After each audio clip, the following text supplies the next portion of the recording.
Hey, Bucs fans. Hey, champions. You all feeling like champions today? Because you are. We are NFC South champions. Welcome to Bucs Live. I am Rick Hughes. I'm here with dazzling David Whitescarver as always. And we're ready. We're ready for a good night of Bucs talk. How you doing, Dave?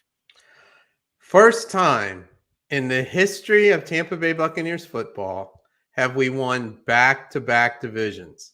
How about First that? time since 1976 we've won back-to-back division championships. Nice. I'm taking it, and I'm loving it. Exactly. And everybody who says, oh no, it's been embarrassing. Well, you win next week. You're 9-8. You close the season with 3 consecutive wins. You're going into the postseason hot. And guys, I'm telling you, it's great. NFC champions. Say that again. NFC South, sorry, champions. Oh, I liked what you said. We'll get there. Give it time. NFC South champions. And this is what it feels like being a champ. Some of you are like, oh, this feels like crap. You shouldn't feel like crap. It's time to celebrate. We do want to talk about something real quick. We want to open the show, mention the happenings in Cincinnati last night. We don't want to get into this. We're not going to break it down in detail or anything like that. That's been done as it should have been. It's been handled, covered from every angle, far better than what we're capable of doing. So we're not going to really dig too deeply into that. You can get better information elsewhere. We do want to say our thoughts and prayers go out to everyone involved in the situation, especially a player who showed up to play a game and is now, fight. He's in ICU, and there's no way to address it any other way than to say our thoughts and prayers are with him. Dave, anything you want to add?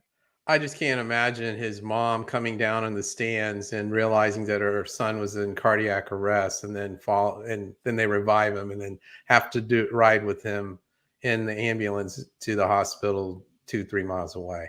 I just can't even fathom. Those who have children, and even those who don't, can only imagine. Your child's always your baby, and you always see him that way. And for a mom to have to experience that, it's just beyond. I can't. Yeah, the entire thing is just brutally difficult. We're not making light of it. We are saying in general we understand that, and at this point we're going to talk about the Bucs. It's what we're here for on Bucs Live. And let's go ahead and dig into that, because there's a lot to unpack. So let's talk about NFC South champion, Tampa Bay Buccaneers. Let's talk about the game last week. Let's open up with the game last week. Gosh, guys, it's exciting. It's all of that. And if any of you are surprised at what happened, you weren't here last week. You weren't listening. You were not listening last week, because if you were here last week, you would have known pretty much what to expect. And everything played out pretty much shockingly close to, what we had discussed. And it's funny is you know what I'm going to do? I'm going to play a prediction for you from last week. Just let it wash over you. Give us a minute to enjoy. Stop. Watch what happens this. Hold on. Stop. Watch what happens this week. If this happens, guys, I want you to listen. Fred, I want you to listen. Chris, I want you to listen. If this happens, remember this, okay? Remember this. If it doesn't happen, come on back and tell me what an idiot I am. I hear it all the time anyway. So come on back and talk to me next week. But mark my words, Brady's going to have a big game this week. The Bucs are going to have a little bit of a coming out. And why is that? Because they're going to play differently, because they have to win. Okay? I'm not saying they're going to score 50. I'm not saying it's going to be that kind of game. They may only win by 6, 5, whatever. Okay? But the team is going to play differently. Watch, because Brady's going to hold the ball a little longer. I'm betting Mike Evans gets his 1,000 yards this week. All right. This is the week. Write it all down, everybody. I've already said it's gonna be a coming out party. Mike Evans is gonna cross 1,000 yards this week. All right. He's got, I think, 90 or something. Dave, you can check that for me, but about 90 to go. All right. The thing is this, and let me say this, Chris, Brady's not going to Miami. Brady is not going to Miami. It's not happening. He's not going to Miami. They've got their quarterback. It's just not happening. They've got their coach. It's not happening. Now, I believe, and this makes all the sense in the world, that when in the fourth quarter, what does Brady do? Brady does what's necessary to win the game. Brady will do what is necessary to win the game this week. 2 touchdowns out of Mike Evans this week. 2 touchdowns. And you know what I've heard? I've heard people complaining about how Russell Gage is nothing special. And then little by little, every week, all these key plays, Russell Gage comes up big. Tony, thank you. Tony, I got to say this. Tony, I don't know you, but please keep coming around and bringing common sense like this in here. And Rick, Mike Evans has 917 yards and 67 receptions. 83 yards. So he needs 83 yards to hit 1,000. He's going to get 83 and 2 touchdowns this week. Okay. I think 84, but he'll go over 100 yards. How about that? He'll go over 100 yards and get 2 touchdowns this week. And his 1,000-yard a year streak will stay intact. Correct. How many touchdowns does he have this year? I believe he has 2. 3. 3? 2 against the Chiefs and 1 against the Cowboys in opener. He has not had one since October 2nd. Okay, he has not had a touchdown. Dave, I love you being on this show, man. So 2, he's got 3 so far this year. He'll get 2 this week. All right. You are off. I was off. He had 200 yards and 3 touchdowns. Let me just get it exact for you. Okay, go ahead. Mike Evans against the Carolina Panthers this past Sunday, 1 o'clock kickoff, had 10 receptions, 207 yards, 3 touchdowns, which equaled his total going into the game, a long of 63, and he was targeted 12 times. Guys, you heard here from Dave and me, this was going to be his breakout game, and look at what happened. If I remember correctly, I believe I indicated the Panthers would not run against the Bucs. Yeah. In the first meeting, when the Bucs lost 21-3, the Panthers had 174 yards rushing. Do you know what they had this past Sunday? I believe I do, Dave, but why don't you go ahead and tell them? They had 74. Their longest run was 11 yards. So they averaged 3.4 yards a carry. So the thing is, okay, the Bucs came back and won, scored 20 in the fourth quarter, I think it was. And didn't I say it would be a dogfight for 3 quarters? And it was going to be a dogfight for 3 quarters, and the Bucs would pull away at the end. Yes. I mean, guys, you heard it here. Just come back here on Tuesday nights. There's no reason to watch the games. Dave and I got you. No, look, we got lucky. We got to milk it while we can. Yeah, exactly. We need to bask in this because we got lucky. All right. We were right. We happened to get this one right. But I do think, it wasn't entirely lucky. I think there's some. Well, I'm just itching because you were commenting on how Brady was going to show up and he was going to play different. Would you like to hear the stat line on him for those who haven't heard or maybe have forgotten since Sunday? Bring it, Dave. Thomas Edward Patrick Brady Jr. had 45 attempts, completed 34 of them for 400, and that's not a misprint, 432 yards, 3 touchdowns. And here's the big stat, and to me, this is the difference in the game. He had 0 interceptions, 0 turnovers. Darnold had an interception, and he coughed up a fumble. And there, I think, is the difference in your game right there. Yep. So we're going to get into another guy here in just a minute. We're going to get into Anthony Nelson in a minute. And I know you're chomping at the bit for this, Dave, and we will get into Anthony Nelson in just a moment. Free agent after this season, Anthony Nelson. We'll get into Anthony Nelson in a minute. Here's what I want to talk about. Chomping, man. I know you are. I want to talk about a guy who, okay, now, first of all, let me say this. The reason I was able to pretty closely predict what was going to happen is because this is what I've been saying since before the year started. My good buddy Todd in Winter Park has heard me. He's got to be sick of hearing me say over and over and over since before the year started. Brady is afraid to take a hit during regular season games. Brady doesn't really care about those regular season games as much as he cares about making sure you get to the postseason and being healthy in the postseason. That's what Brady really cares about, and then he takes the chances. This is why the Bucs struggle with New Orleans during the regular season in previous years, but then beat them in postseason. It's because Brady's willing to take the hits and take the shots and do what is necessary to win in the postseason. So that's what we had. Big game, big game, sort of like a postseason game. All of a sudden, Tom Brady's willing to throw the ball deep. And Mike Evans is back. And it was foreseeable, guys, and that's how we got it right. All right, so that is what it was all about. Tom Brady had a great game. Do you want to hear Mike Evans' stat line again? Yeah, I would love to hear it repeatedly.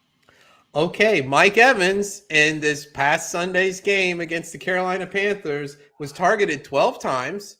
He had 10 receptions for 207 yards. 3 touchdowns, and the long was 63. And that averages out, by the way, to 20.7 yards per reception. Yeah. Now, I want to talk about another player on the Bucs before we get to Anthony Nelson, because Anthony Nelson deserves. He's a free agent coming up, you know. I want to talk about everybody who complained about spending a 4th-round draft pick on a punter, and they didn't draft the punt god. They went for Jake Camarda, and it's one of the most forgettable and simultaneously one of the most memorable. That's a weird combo. Plays of the game. This muffed punt, miraculous, game-saving, creative, on-the-fly, athletic maneuver by our punter, Jake Camarda, who absolutely deserved a game ball. The play didn't even count because of a penalty, but it counted, because if he hadn't done that, they would have declined and would have had the ball almost in field goal territory, if not already at the roughly the 40-yard line. Right, they would have been 40 yards with 40 seconds to go. That's a lot different than 85 to go. Yeah, and all you need to do is go 40 yards for the touchdown, which isn't easy. I'm not trying to say it's easy, but I sure liked 85 better. So, I mean, Jake Camarda, props. Thank you. And just because I want to make Dave wait for just a moment longer, we'll be back in about 10 seconds.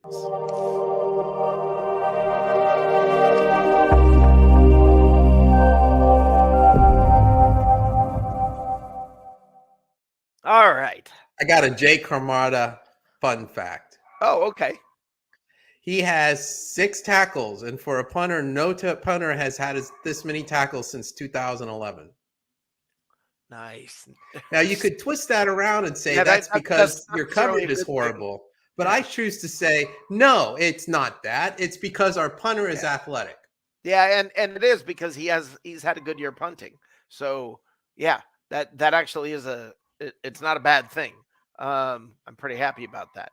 By the way, hey, Christopher Cole, how are you doing? Yes, Brady has that swagger going, buddy. You are correct. Hey, Bucs Skull Gang, how you doing, my friend? Good to see you. Welcome to the show, guys. I'm holding Dave back. He's been waiting. Dave, I think you have a little something you might want to say about Mr. Anthony Nelson.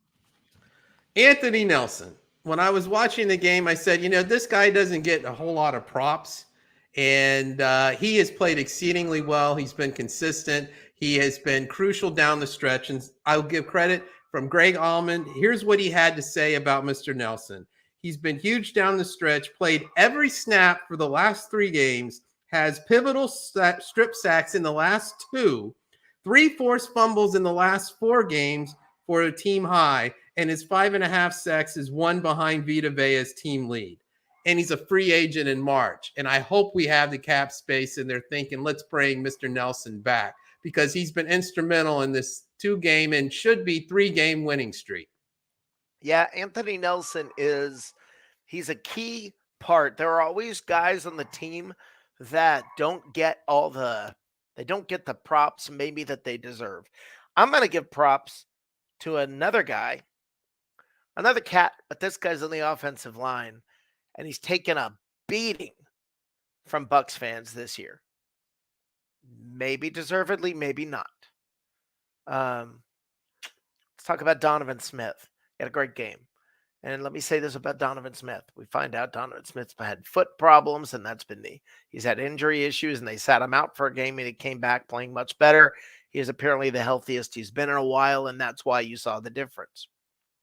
Perhaps we were a little too rough on Donovan Smith. Perhaps, the guy's put in the time. He's had a couple of great years. Maybe we need to give him some more props. Also, when it comes to Brady, only one Buccaneer quarterback. I'm about to this is my impression of David Whitescarver. Only one Buccaneer quarterback in the history of the franchise has taken the team to the playoffs 3 times. Nobody has done it 3 times in a row until this year. Can you tell me who the last quarterback was to take the Buccaneers to the playoffs 3 times, Dave? That would be one Douglas Williams. Doug Williams, all the way back to the 70s, guys. We're going back to all the way 70s, early 80s. We are talking a long time ago. That's how long it's been. And now you bring Tom Brady in, and Tom Brady takes the Bucs 3 straight years to the playoffs. Now everybody's like, yeah, but if I hear one more person say, but they've got a losing record. No, they don't. No, they don't have a losing record. They're 8-8. So just stop with the losing record garbage. Okay. And Tom Brady has never had a losing season as a starting quarterback. If you think that he doesn't want to win just for that alone, you're fooling yourself. They're going to come out, they're going to play the starters, and they're going to play well, and they're going to put the Falcons away. Yeah, Christopher jumped ahead into something I was about to cover, and I want to do this. Chris Godwin needs 9 targets, 9 catches, and 120 yards. He needs 32 yards to break 1,000. Okay, so once again, both of them over 1,000 yards. It's going to happen. The Bucs have already come out and announced they're playing their starters. There is something to discuss about that, whether or not they should use. Dave's dog is making an appearance in the background. What should the Buccaneers play their starters? Should they not play their starters? Should they play them for a little while? You guys throw your comments in the comment section, please. I want to hear what you guys are thinking about whether or not the Bucs should be playing their starters or not. They're going to. We're going to see them. I don't really agree entirely with Lovie Smith. I did it again.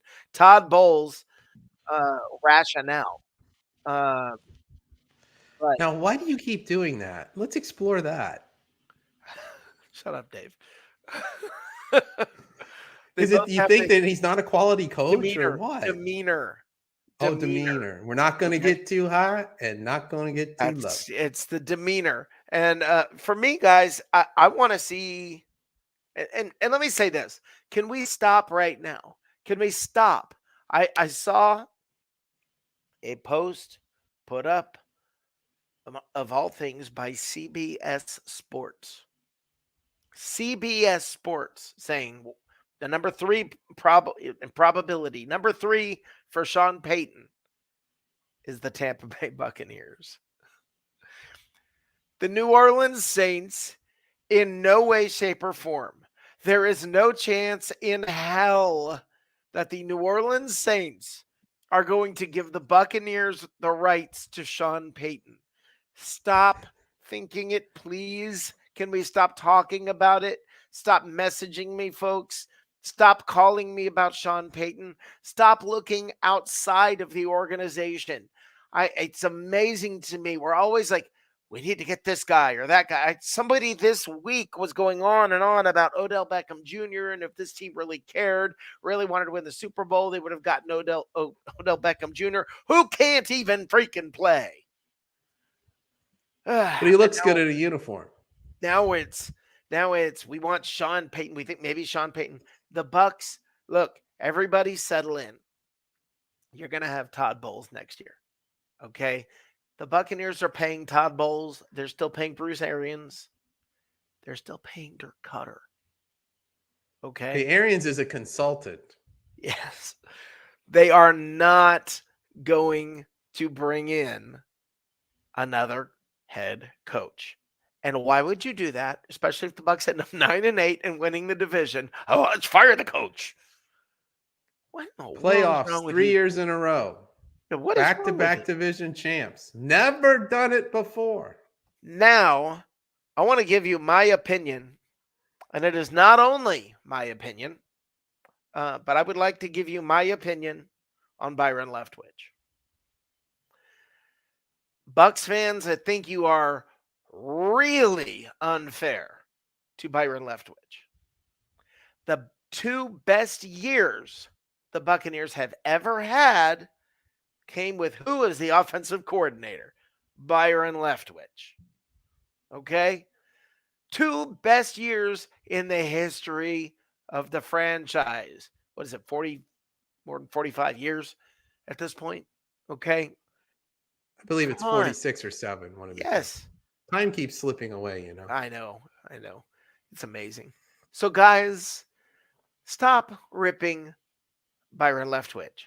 And backing me up on this, and I wish I had gotten approval from him to play part of his podcast, but I want you guys to go on Twitter and check out Ian Beckles, former Buccaneer Ian Beckles. And I want you to see what he has to say as he talks about Byron Leftwich.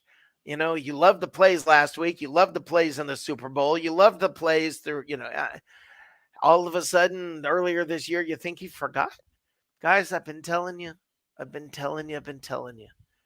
Tom Brady getting rid of the ball in under 2 seconds keeps Byron Leftwich. Think of the playbook. I challenged you guys last week. I said this last week, and I want you guys to think about it. Imagine for a second, you guys are all freaking geniuses. I read it on Twitter and I read it on Facebook. You all are saying, oh my God, fire Leftwich. He sucks. The play calling. So let's take you, genius, and let's put you in the offensive coordinator position. Now, the plays that you call, the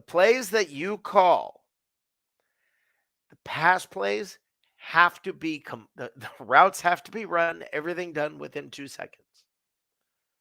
All right, that's what Byron Leftwich has been dealing with this year. 2 seconds. Brady's been getting rid of the ball in under 2 seconds. So the entire offensive play has to take place in under 2 seconds. What does that mean? The whole defense comes in, covers short, because you know they're not going deep. Everybody comes in. You can't run the ball because everybody's in the box. You can't throw the ball because, the defenders only have to cover them for 2 seconds. Everything's more difficult. So what happened this week? Byron Leftwich looks way more creative. Why? Did the offensive line play that much better? Don't think that was it. Because we told you in advance this is what was going to happen. It's like a playoff game, and Brady's going to hold the ball longer than 2 seconds and allow the routes to develop. And all of a sudden, look at what blossoms. Look at what happened. And this is why it's so important, guys, to stop and think. You're like, get rid of Leftwich.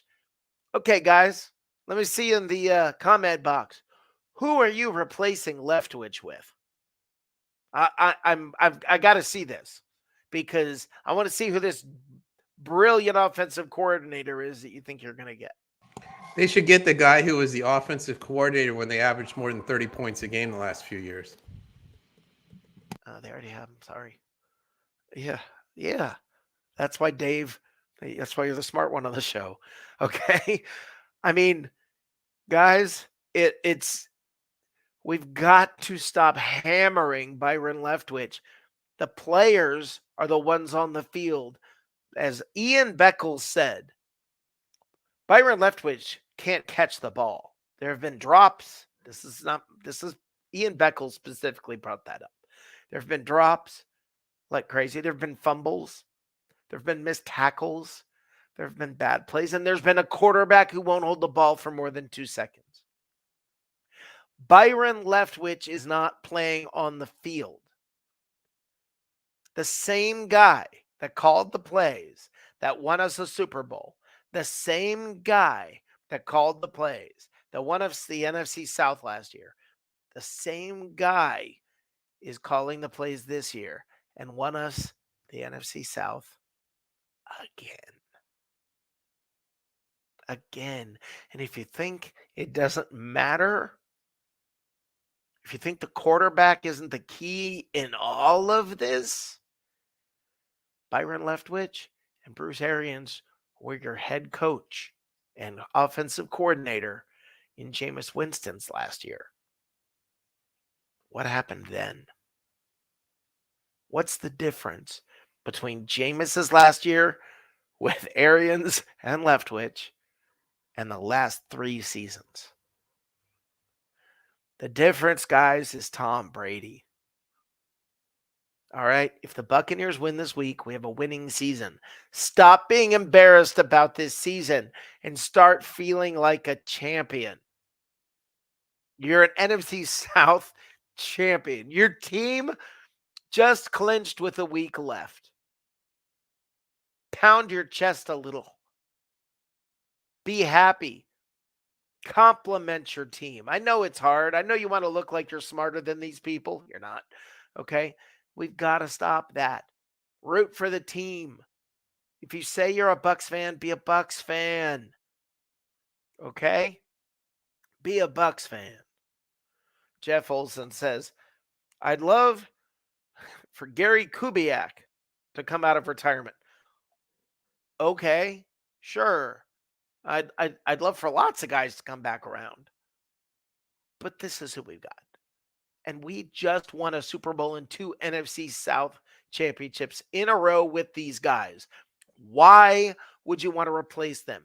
If you're telling me you want to replace them, you have not been a Buccaneers fan for long. Because if you've been a Buccaneers fan for long, like Dave over here and myself going to Shenandoah Elementary School as Bucs fans, we remember what it's like without these guys as our coaches. 1976. 12 years of 10 and more losses. Yes. We remember those years, okay? We remember what it's like without these guys. If you think these guys are bad coaches, you are new at this. Okay, Tom Brady got a little more of the whole Buccaneer experience this year. He got to see what it's like to be freaking miserable half the time. But right now, let this soak in, guys. Stop for a moment. If I had told you as a Buccaneers fan 4 years ago, if you guys remember Jameis's final year when the season ended, we were all excited because the uniforms were going to change. Okay, that was the big breaking news. Bucs are going to get new uniforms. Get rid of the alarm clock uniforms. Okay, we were all excited about the uniform change. If you had told us at that point, you're going to have the best quarterback in the history of your franchise come in now, you'd have been thrilled. And we didn't just get the best quarterback in the history of our franchise. We get the best quarterback in the history of the league. We got the best quarterback in the history of the league. Well, you don't lose two Hall of Fame players like Antonio Brown and Rob Gronkowski, and have a makeshift offensive line and expect things to be great, because they weren't. That is Brady did not have time to throw the ball, which totally limited the offense. So, to their credit, they won the division. Yeah, it was a down year for the division, but they won it. And they're going to get a shot at somebody at home in Raymond James before too long. Jeff, stop it. Stop. Byron is the worst OC in the NFL. Was he last year when they averaged more than 30 points a game? He was horrible last year when they averaged more than 30 points. Or when they won the Super Bowl, first year with the new he's quarterback. Terrible second year. First year with the new quarterback. Was he awful then? Yeah, he was terrible then, Dave. He was terrible. Byron Leftwich is just awful. Bring in Gary freaking Kubiak. How many Super Bowls does Gary Kubiak have? Guys, you just have to stop. You find ways to be unhappy at the times you're supposed to be happy. These are the guys you're supposed to feel good about. They've been our best offensive coordinator. We have the best offensive coordinator in the history of our franchise. And you want to get rid of him. You're spoiled. You're spoiled little brats. I'm serious. Right now, you should be happy we have Byron Leftwich. I know the complaints. I'm not sitting here saying Byron's the best, okay? I'm not saying Byron is the best. But Jeff, come on, dude. He's not good enough for Super Bowl, 3 trips to the playoffs, and back-to-back division championships. He's that good. Thank you. It's time to be happy. Performance is reality in a performance-oriented business like the NFL, and that's the facts. 3 straight playoff trips and a Super Bowl and back-to-back division titles for the first time in the history of the franchise. It's different when BA was there to work with him and collaborate. We have seen Leftwich as a disaster this year. Well, I thought there was all that red ink that Arians was handing Tom Brady and Byron Leftwich when all those game plans got scribbled up. Where's the disaster? I want to know. He said, where's the disaster? Jeff said, we've seen the disaster this year. Where's the disaster, Jeff? We don't have a losing record. Okay, so stop that. We won the division. We did what was necessary to get to postseason, which is what Brady does. He does what's necessary to get to the postseason. All right. Byron Leftwich had to be an offensive coordinator for a team where he had, Jeff, do you honestly believe that you would be a better offensive coordinator than Byron Leftwich if you had to make all of the plays develop in under 2 seconds? Be clear, Jeff. That means you can't throw the ball to Mike Evans. Okay, you're literally taking your star player out of the game. Tom Brady's the one that did that, not Byron Leftwich. You cannot approach the game this way, guys. You can't. I'm not saying Byron Leftwich is phenomenal. Jeff, are you not listening, brother? Check your audio. Jeff. Hey, Dave, is this thing on? Jeff, are you hearing? Yes, it's on. The team is averaging 18 points per game after the 30-plus years because Tom Brady is getting rid of the ball in under 2 seconds. Do you not get it, Jeff? No Gronk, no AB. Right, no Gronk, no AB. New receivers. Julio Jones has been genius, ineffectual or ineffective, I should say. And Russell Gage is new. Clarence Godwin's coming off an ACL. I mean, that's taking a lot of the air out of the tires of your offense. And you lose your center, and Ali Marpet retires. Come on.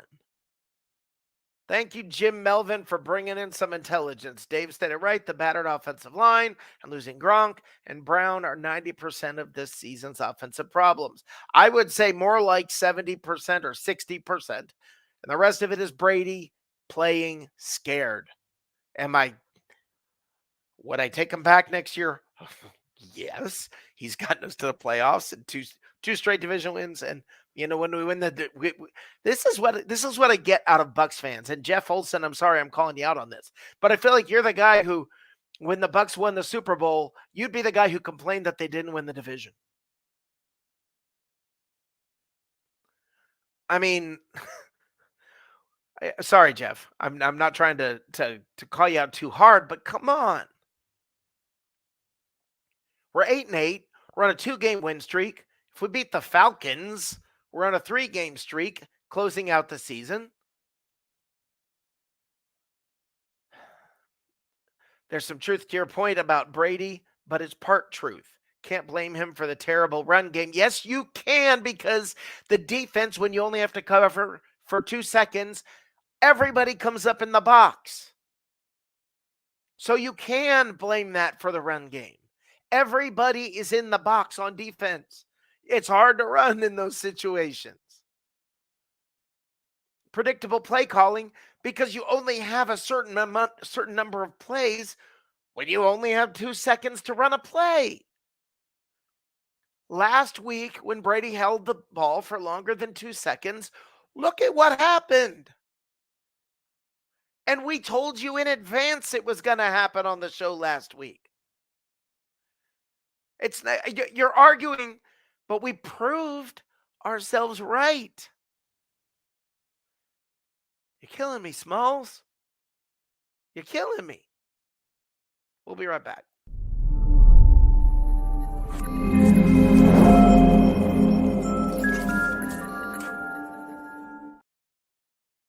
All right.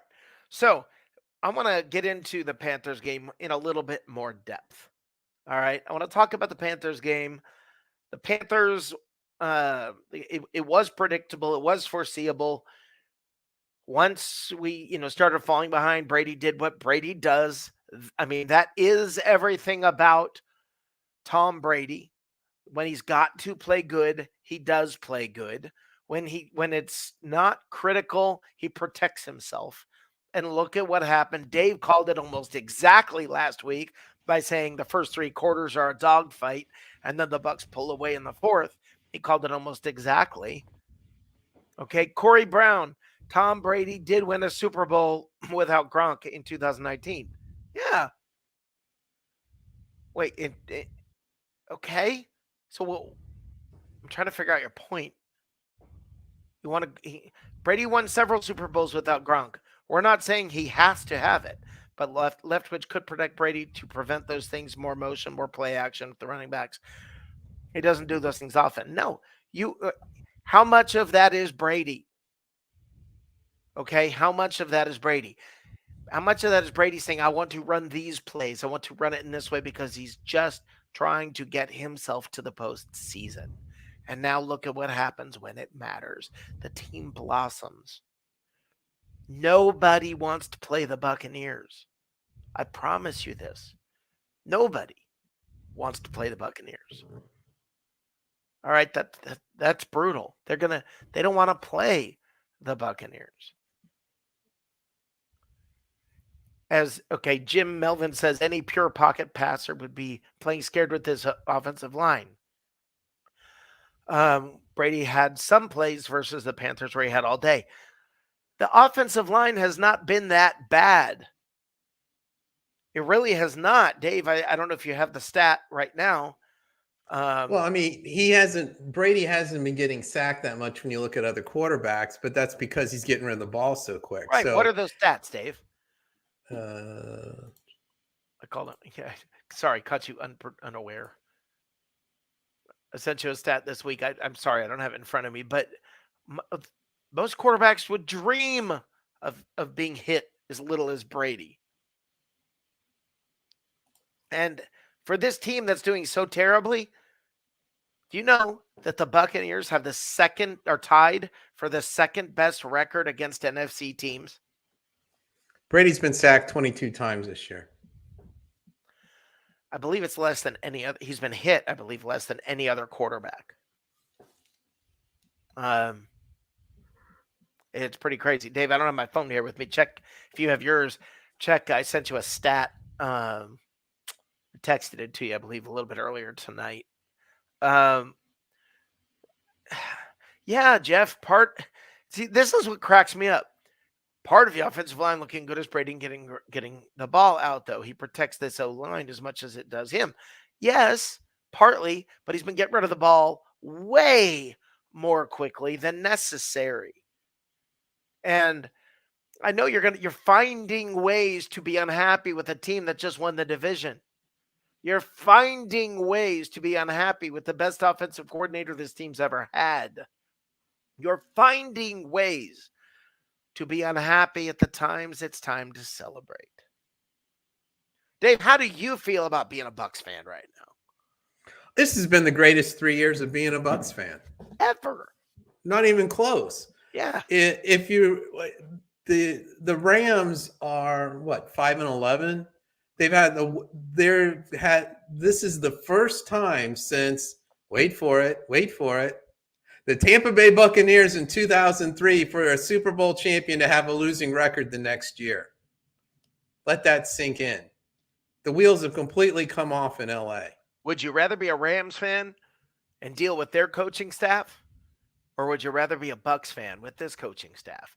I'll take what is likely to be a winning record and winning the division heading into the playoffs.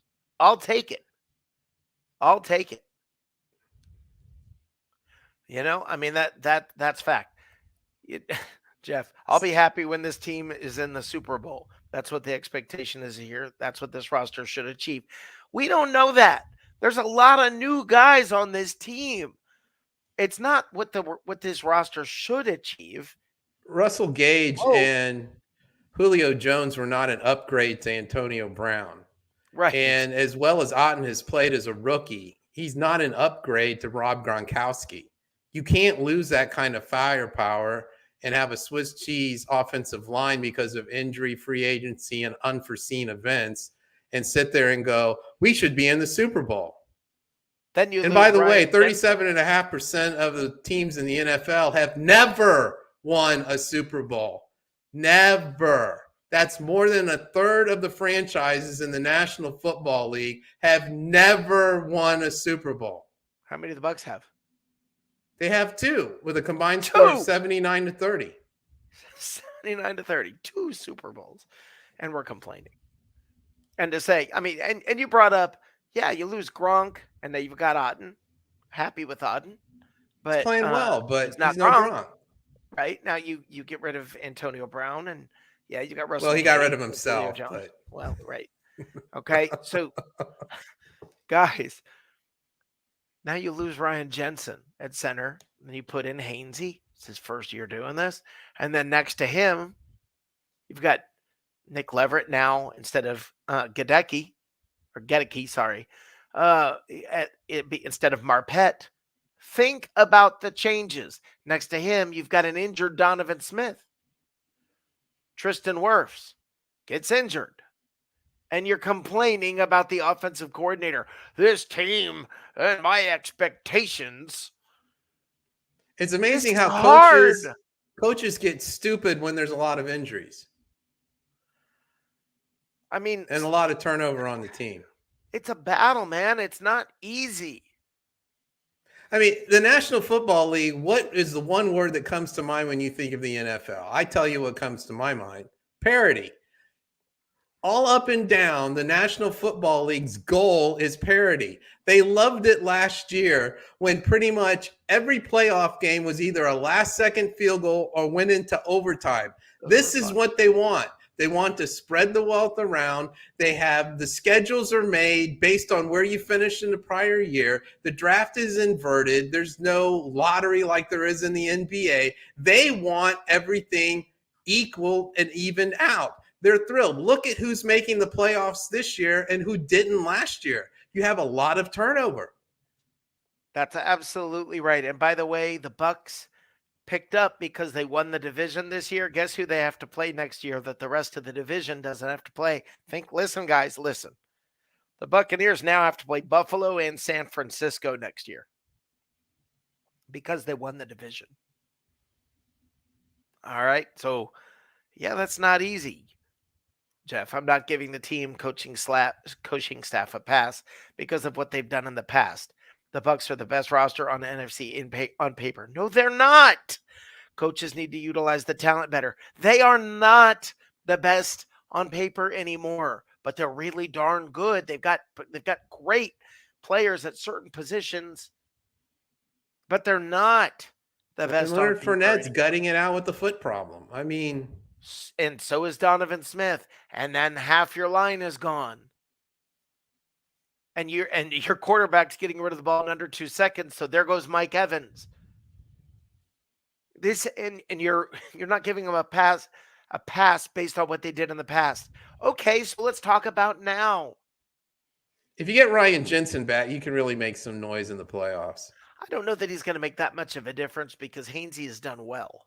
Okay, but it's not just the talent; it's He's the emotion. That guy is tough as nails. He is a tone He setter. he wakes up mad, which makes for a really good center. So I think that it gives you an emotional lift. It coalesces the team, and I think that gives them a little push to believe all the more. Yeah, he is a tone setter. I don't disagree. But let's talk about what they did this year. You don't want to give them credit for what they've done in the past, which to me is silly, because you should ask yourself what they've done in the past versus. And props to Corey Brown, because the Bengals are my AFC Super Bowl pick to go back.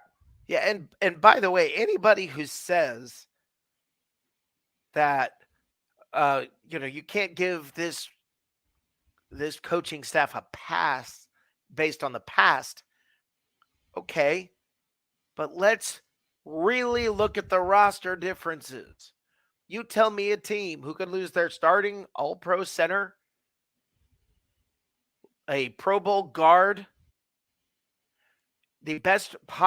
probably the best route runner in history at wide receiver, and that's Antonio Brown. Yes, I said that. Didn't say he's the best receiver ever. Or best teammate. Route runner. What? Or teammate. Or teammate. Okay, and for sure the best tight end in history. You lose all of that, and then you go, well, we were better last year. No kidding. No kidding. We were better last year. Now, and Chris Godwin, he's improving, but he's not 100%. I think he will be next year, and that's typical of a wide receiver with an ACL tear.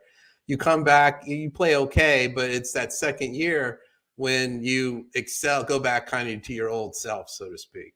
And he's improving, and you're seeing here at the end of the season, he had a fantastic game on Sunday. But you're going to see the Chris Godwin in 2023. Absolutely. And please don't tell me that we need OBJ or we need Sean Payton or stop looking outside of the team all the time. I get this all the time. Every free agent that's available, every coach that's out there, every name that we've heard of, I get text messages and phone calls, Todd. I get all kinds of just constant messaging saying, hey, we need this guy. What about this guy? I literally saw a post today saying OBJ, if the team really wanted to win a Super Bowl, they'd go get OBJ. He's just sitting out there. He's sitting out there because he failed a physical in Dallas. He can't play now, guys. He's got to heal more. So, I wish the team played better. Yes, I wish it had. But here we are, 8-8, chance to have a winning record against a division foe, and we've got a shot. They're coming to our house. Probably the Cowboys, as it stands now, is coming to our house, and it's a no-win situation. It's an only-lose situation for the Cowboys.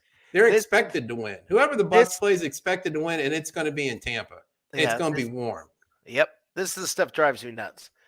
They added too, though. We have a deeper wide receiver group with Gage and Julio.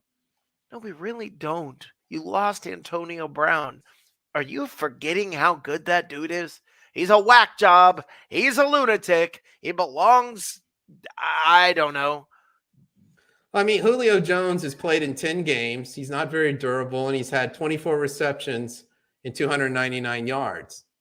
What's that upgraded from? That's Byron Leftwich's fault. Um, I mean, at one point in time, Julio Jones was arguably the best wide receiver, but he's bounced around and he found a home here.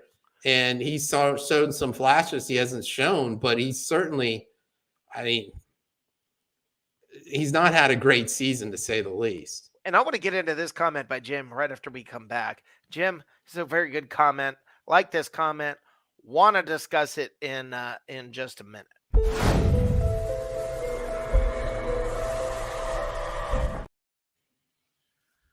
All right. This is probably overstating things, but having Gronk might have been worth a couple of more wins. That is not even close to overstating things.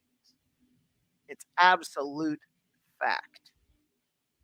The blocking would be better. You're not dealing with rookie tight ends.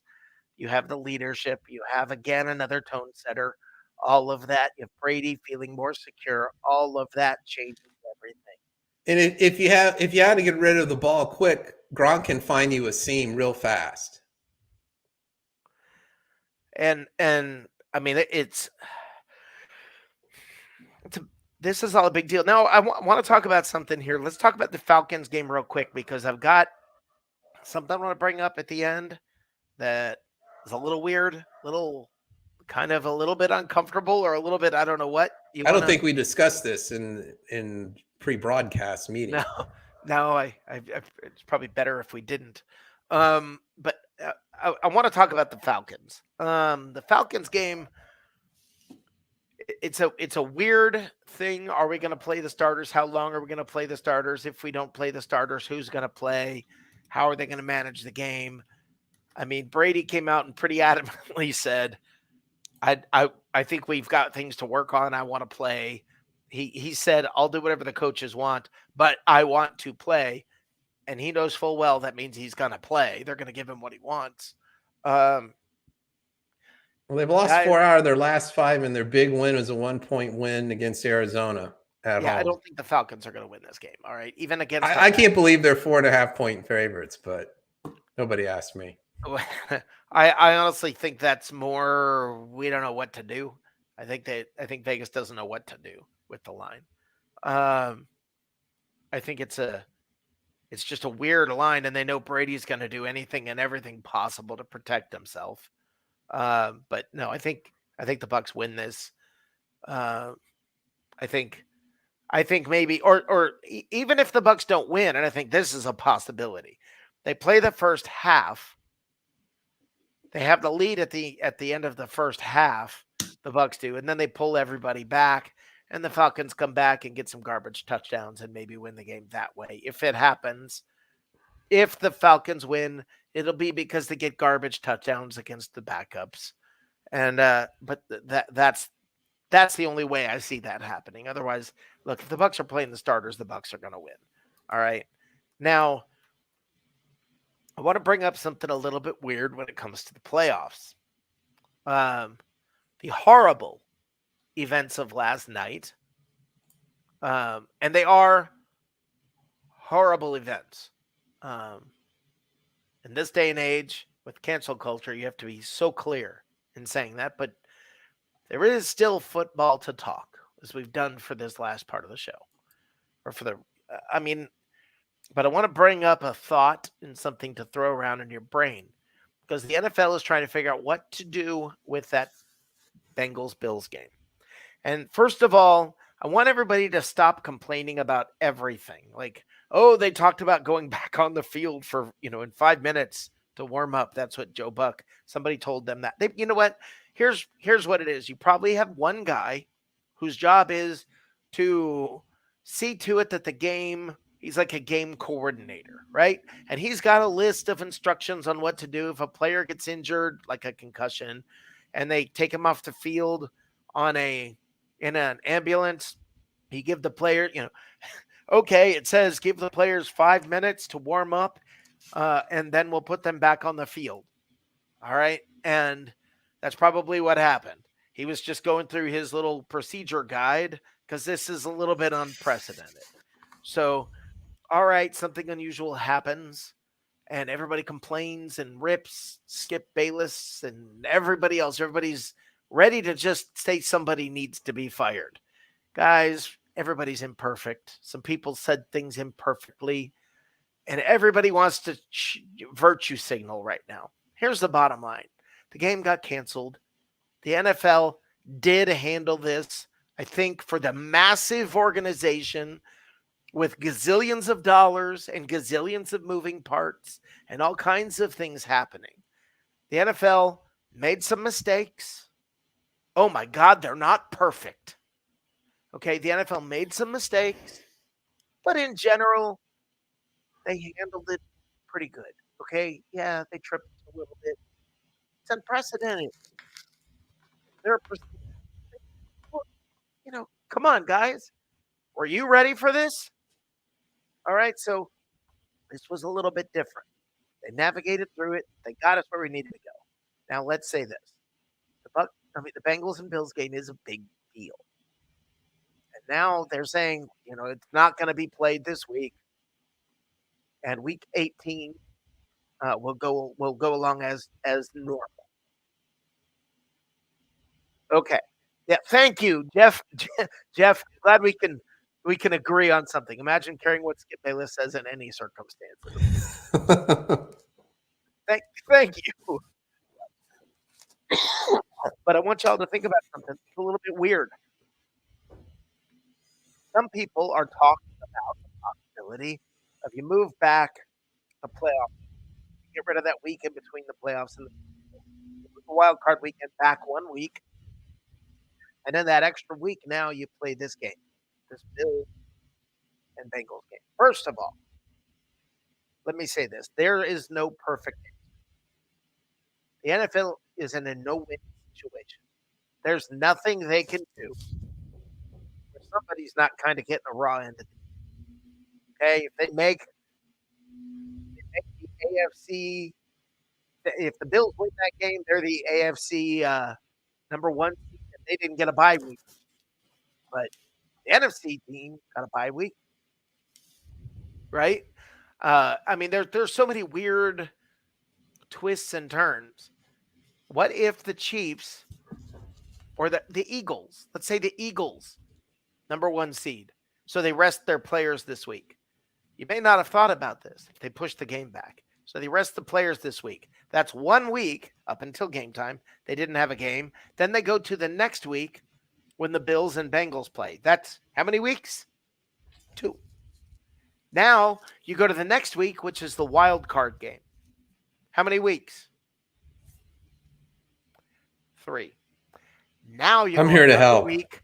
Now you go to that's right. Now you go to the next week when their game happens. How many weeks? It's been 4 weeks since the Eagles starters played a game.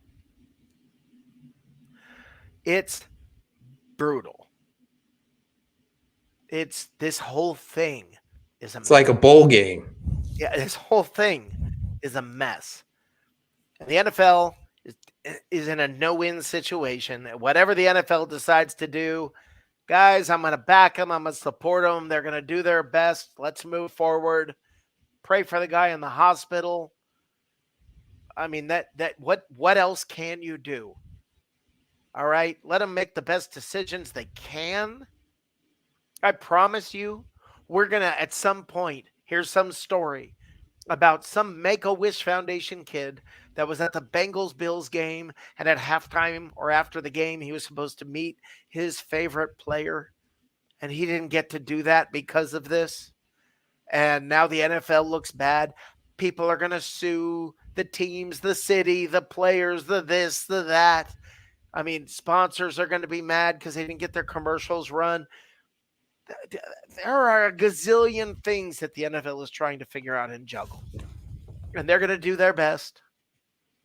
And all the criticism, I think, is a little bit unwarranted because they were put in an impossible situation. And in an impossible situation, they weren't perfect. So this is the last thing I'm going to say about this. Is whatever happens moving forward when it comes to the playoffs, the only thing that I care about is when the Buccaneers step on the field, go Bucs. Right? Can we all agree on that? Can we stop wasting our time? Hey, we won the division. I'm not going to go online and say, hooray, we won the division. I'm a Buccaneers fan. I should be celebrating, but no, I'm going to go on and complain about Byron Leftwich. We just won the division again? Well, First time ever? Mr. Brown in our comment section, he's like Bucks versus Cowboys and Eagles, and let's take a quick look at that, shall we? Yes, let's do that. Thank you, Corey. The Cowboys, 12-4, travel to the Commanders, 7-8-1, who have nothing to play for. And the Giants, who've clinched at 9-6-1, travel to Philadelphia to take on the Eagles at 13-3. I believe for the scenario to flip where we don't play the Cowboys and we play the Eagles instead, would be Eagles lose, Cowboys win. the Cowboys would beat the Commanders and then the Eagles would lose to the Giants. And I'm thinking, is that really correct? Yeah, I believe that's correct. Yeah, because the Eagles drop below. They move to 5 because the division. If you're a division winner, regardless of record, you're ahead of the wild card team. Correct. So if the Cowboys win and the Eagles lose, then yeah, you're looking at the Eagles. Yeah. Now, and that's all. Who knows how that's going to turn out? We don't even know how many weeks there are until the playoffs, and we don't know how any of this is going to play out. All of that, guys, that's why you're going to come back next week, because maybe we'll have a little more clarity on that. Maybe there'll be some insight. Yeah, or maybe we'll be knowing what the schedule is going to truly look like. But I mean, last week we had some pretty strong, pretty firm, pretty direct, pretty exacting predictions on the Panthers game. The closest thing I can come up with, I think the Bucs will win, but if they don't, it's because they pulled their starters or they played ridiculously safe just to make sure they got the guys to the postseason. It's going to be one of those two things. I'm going to have to disagree with you, Rick. Imagine that. Awesome. We're back. Go ahead. Desmond Ridder is going to be the quarterback for the Atlanta Falcons. The Bucs are going to be – there's going to be a motivation. Tom Brady is a leader in the clubhouse. It's been a rough year for him personally, and I think the team doesn't want him to have a losing record ever as a starting quarterback. So combine that with Desmond Ridder at starting quarterback for the Atlanta Falcons, and I believe the Bucs win. Now, I wouldn't say going away, but I think it'll be a comfortable win. Brock Purdy won against the Bucs. So I'm not just looking at the quarterback and saying that's the only thing. Well, do you want to go down the roster of the Falcons and compare that to the 49ers? Okay, now that's where I think the difference comes in. Not necessarily just not Desmond Ridder. I agree with you there. We can come to an agreement because of the roster of the Falcons. I just don't see them pulling this off. I just don't. But we will see. I think it's going to be interesting. Look, I think the Bucs that you saw in the fourth quarter of last week is the Bucs you'll see in the playoffs. I think you saw the Bucs lose to New Orleans for not this year, but the last 2 years. You saw the Bucs get swept during the regular season by the Saints. But you saw the Bucs beat them in the postseason when they played them because they played differently in the postseason. Brady plays differently in the postseason, and that's going to make a huge difference. So we will see what's going on. We will go with that. What did Corey say here? The NFL needs to change 8th playoff seeds or AFC, NFC. No more bye week for the playoffs. I don't mind the bye week. I think you earn it to get healthy. I don't have a problem with it. If a team earns it, break your rhythm. If you set your starters in the last week of the season, then you have a bye week. That's on you. That's coaching. Yeah. That's not it's like you get punished for being good. But no, because you choose to sit your starters. If you choose to sit your starters, you're not getting punished. That's your choice. Okay. So you have the choice. Teams love it when their bye week comes up during the regular part of the season. They love it because it gives them a chance to get healthy, and most teams win coming out of the bye. So you have that opportunity heading into the postseason. Okay, I don't have a problem with that. I think you earn it a little bit. Most teams would prefer it, and I understand why.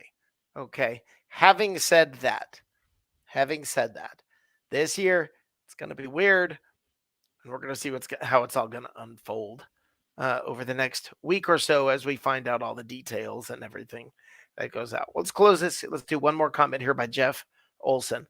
Can we talk about Mike Evans scoring the go-ahead touchdown to eliminate the Panthers and tying Steve Smith on the all-time receiving touchdown list with the same catch? Incredible moment. Jeff, I don't know if you were here, but we talked quite a bit about You want me to Mike do the Evans. stat line again? Do the stat line again, Dave.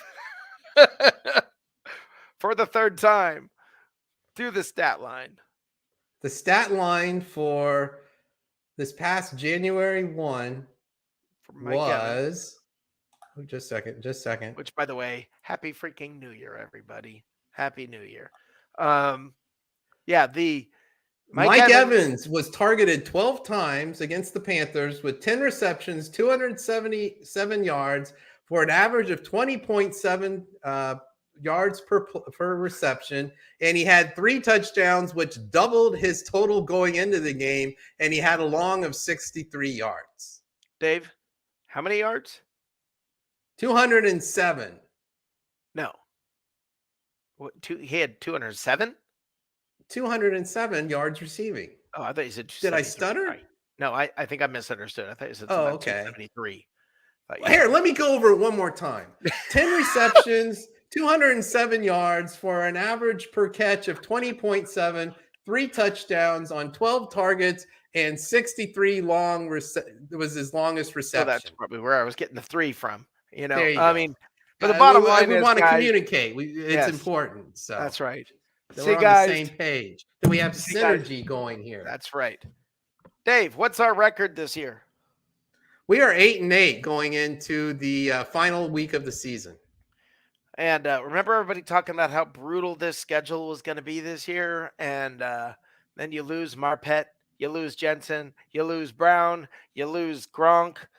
Donovan Smith has been injured. Look at what happened. And you lose your head coach. You hadn't said that. That makes a difference. Well, definitely according to some of the guys in chat. But our defense is playing well, guys.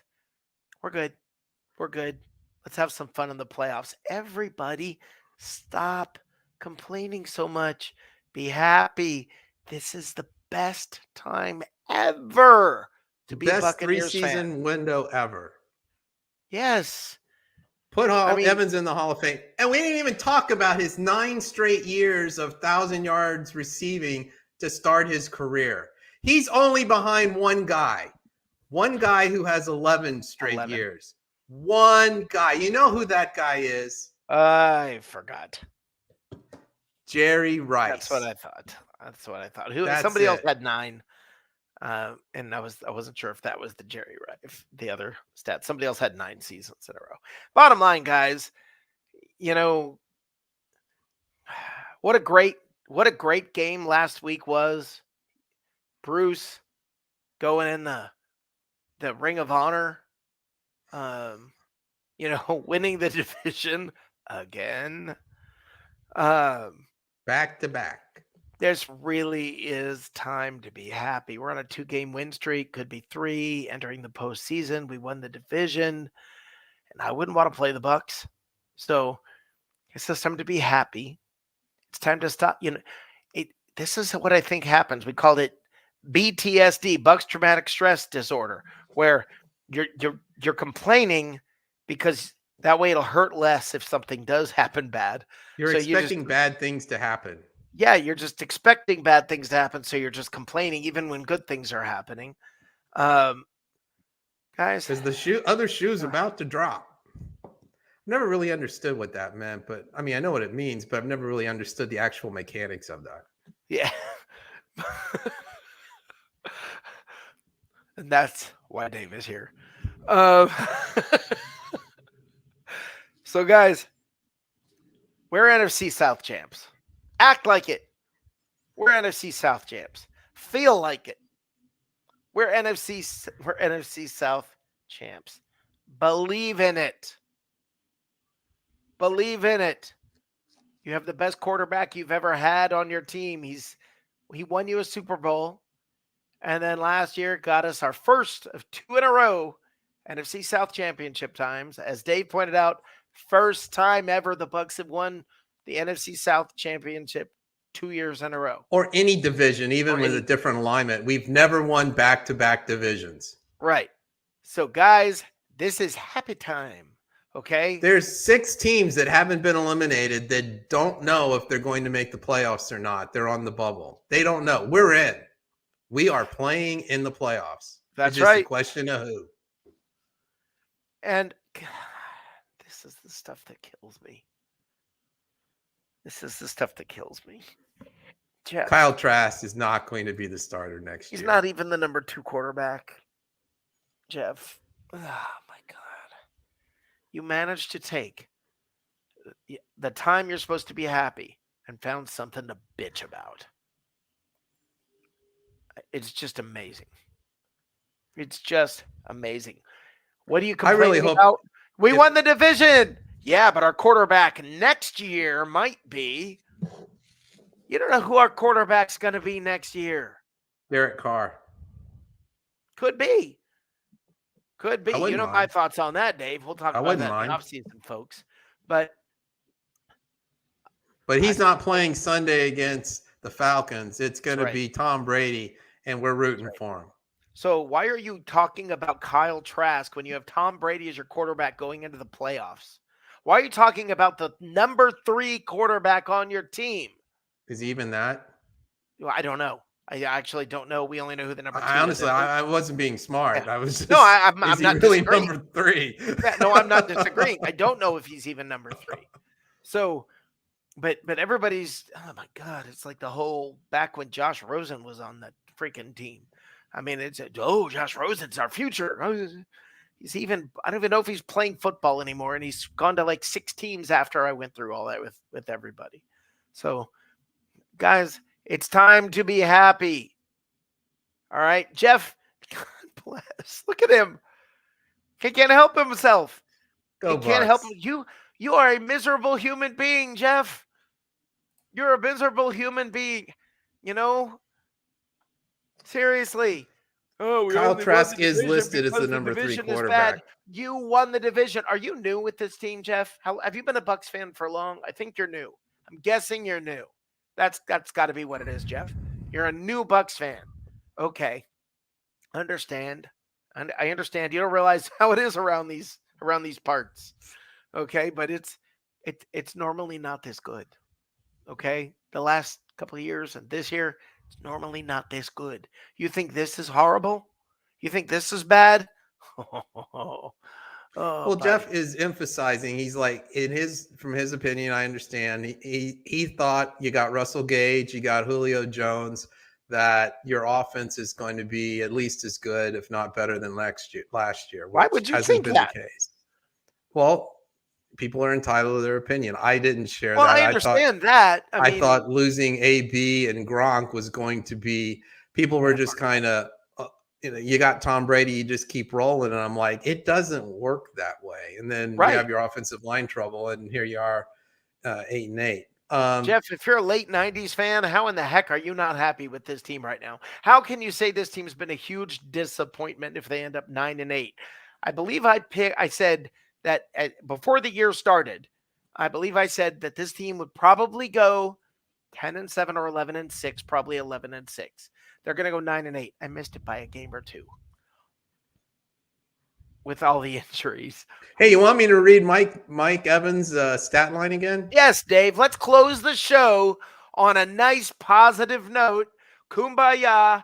Jeff, take a chill pill and be happy for your team and start celebrating, brother. These are the good days. Dave, end us on a good note. Okay. The stat line for Mike Evans against the Carolina Panthers, January 1, 2023 was 12 targets, 10 receptions, 207 yards for 20.7 yard average, 3 touchdowns with the long reception being 63. And just for good measure, let's go over Chris Godwin's stat line. 9 targets, 9 receptions, anything thrown to him he caught. 120 yards, 13.3 average per catch, no touchdowns, and a long of 24. Bravo. What was the final score? The final score was 30-24. The Bucs won. And they avenged that 21-3 loss from earlier in the season. And what was the final outcome? Final outcome? NFC South champions. Yes. For the second year in a row. Playoffs 3 years in a row. So in 3 years, that's 1 Super Bowl win, 2 division championships, and a lot of Brady jerseys sold with the Buccaneers logo all over it. And this is what Jeff is calling a huge disappointment. Well, he said this year. I will say he said this year. Right. Oh, I understand that. But come on, man. Hey, he's happy with Mike Evans. Well, he should be. And thinks he should be in the Hall of Fame. If only somebody told him in advance that this would have been a coming out game. If only there were a couple of people smart enough on the internet or television who could have told him what was about to happen. Hey, I heard you better check out that Bucs Live show. It's 9:00 on Tuesdays, or maybe a little earlier because, well, we get antsy. Yeah, exactly. Guys, I appreciate you guys coming around. I appreciate everybody being here, listening to us in our silliness, our buffoonery, our whatever you want to call it, the shenanigans that we, our buckfoolery. How about that? We got a new term. Oh, that's a good word. Buckfoolery. I like that word, Dave. I like that word. So, guys, and Jeff, thanks for the good-natured ribbing and me giving you a hard time. Thanks for taking it. Christopher Cole, thank you for coming in and dropping this. I think there's a 50% shot. You are correct, Chris. Thank you, Jim, for the compliment. Thank you for your participation. Great comments, as always. Anyway, I think this is good. So, guys, appreciate you. We look forward to seeing you guys next week. And there's nothing but good stuff ahead, folks. Nothing but good stuff ahead. We got the playoffs coming. Think about that. We got the playoffs coming. These shows are we got exciting shows coming up. All right. So this week the Falcons, then the playoffs. What's a good way to end this show? I think the best way that I can think of, go Bucs. Go Bucs. Go Bucs.